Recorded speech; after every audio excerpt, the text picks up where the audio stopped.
একাদশ অধ্যায় বিশ্বরূপ দর্শন। সদ্গুরুর কৃপা হইলে ভাগবত বিষয়ে সাধকের যেইরূপ প্রত্যক্ষ জ্ঞান লাভ হয়, এই অধ্যায়ে অর্জুনের সেইরূপ জ্ঞান লাভের কথা হইয়াতেছে। অর্জুন বললেন, হে দয়াময় কৃষ্ণ, তুমি আমাকে পরম গোপনীয় আত্মজ্ঞান সম্বন্ধে যাহা বুঝাইয়া বলিলে, তাহাই আমি হন্ত ইহারা হত হইয়াতেছে এইরূপ মোহ দূর হইয়া গেল। হে কোমললোচন, তোমার নিকট হইতে জীবের জন্ম মৃত্যু কথা বিস্তারিতভাবে শুনলাম। তোমার মাহাত্ম্য কথা শুনিয়া আনন্দ পাইলাম। হে পুরুষোত্তম, তুমি আমার নিকট যাহা ব্যক্ত করিয়াছ সকলই সত্য। তথাপিও আমি তোমার অলৌকিক রূপ দেখিতে ইচ্ছা করে।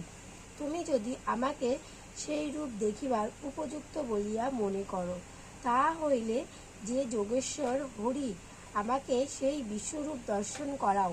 পূর্বোক্ত দশমধ্যায় ভগবান শ্রীকৃষ্ণ নিজ অলৌকিক শক্তি এবং গুণের কথা বলিয়াছিলেন।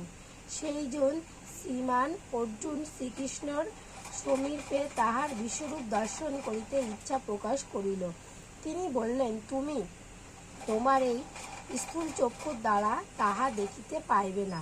তোমার দিব্য অপ্রাকৃতিক জ্ঞানচক্ষু দিয়াতেছি, ইহার দ্বারা আমার ঐশ্বরিক যোগ শক্তি দর্শন করো। তখন যোগেশ্বর ভগবান শ্রীকৃষ্ণ তাহাকে নিজের দিব্য বিশ্বরূপ দেখাইলেন।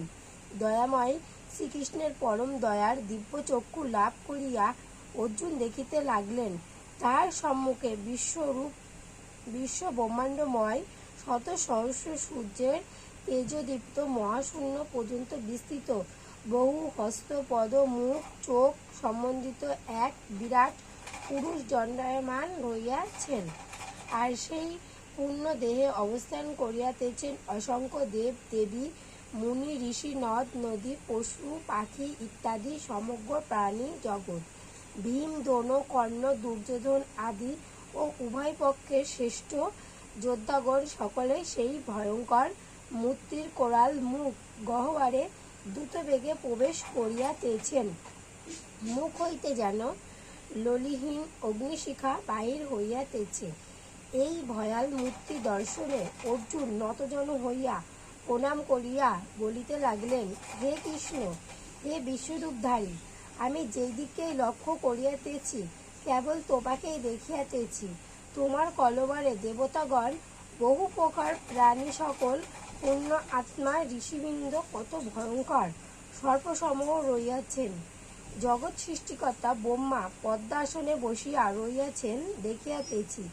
তোমার অসংখ্য হস্ত, অসংখ্য উদর, মুখ এবং চোখ, তোমার কোথায় আদি কোথায় অন্ত তাহার কিছুই দেখা যাইয়াতেছে না। হে উগ্র রূপধারী, আপনি কে আমাকে বলুন। এই ভয়ঙ্কর মূর্তি সংবরণ করিয়া আমার প্রতি প্রসন্ন হন। আমার সকল অপরাধ ক্ষমা করিয়া সেই পূর্বের শান্ত সৌম্য মূর্তি ধারণ করান প্রভু। তখন ভগবান শ্রীকৃষ্ণ অর্জুনকে বললেন, এই ভয়ঙ্কর সৃষ্টি ক্ষয়কারী কালরূপী আমি সৃষ্টি ধ্বংস করি। আমি এই সকল লোক ধ্বংস করিতে প্রবৃত্ত হইয়াছি। বিপক্ষ দলের যে সকল যোদ্ধা যুদ্ধ করিতে আসিয়াছে, তুমি যুদ্ধ না করিলেও তাহারা কেউ জীবিত থাকবে না। অতএব ওঠো, যুদ্ধে জয়লাভ করিয়া যশস্বী হও। আমার কর্তৃত্ব তাহার পূর্বেই নিহত হইয়াছে। সেই সব্যসাচী তুমি নিমিত্ত মাত্র হও। তখন ভগবান অর্জুনকে পূর্বের সাম্য মানুষরূপ মূর্তি দেখাইয়া আশ্বাস করিলেন। অর্জুন বললেন, আপনার মানুষের মূর্তি দেখিয়া আমি প্রকৃতিস্থত হইলাম। শ্রীকৃষ্ণ বললেন, তুমি এখন আমার নির্দেশ মতো কার্য করো।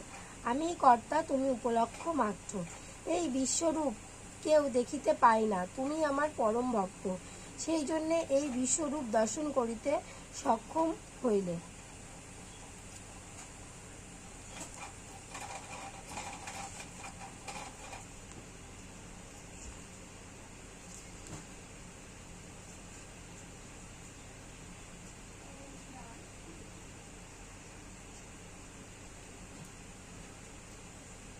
গীতার মাহাত্ম্য। গঙ্গা, গীতা, সাবিত্রী, সীতা, সত্য, প্রতিপত্তা, ব্রহ্মাবলী, ব্রহ্মবিদ্যা, ত্রিসন্ধ্যা, মস্তিগৃহিণী, অর্ধমাত্রা, চিদানন্দা, ভবগ্নি, ভান্তিনাশিনী, বেত্রী, পরানন্দা, তীর্থার্থ, জ্ঞানমঞ্জুরি।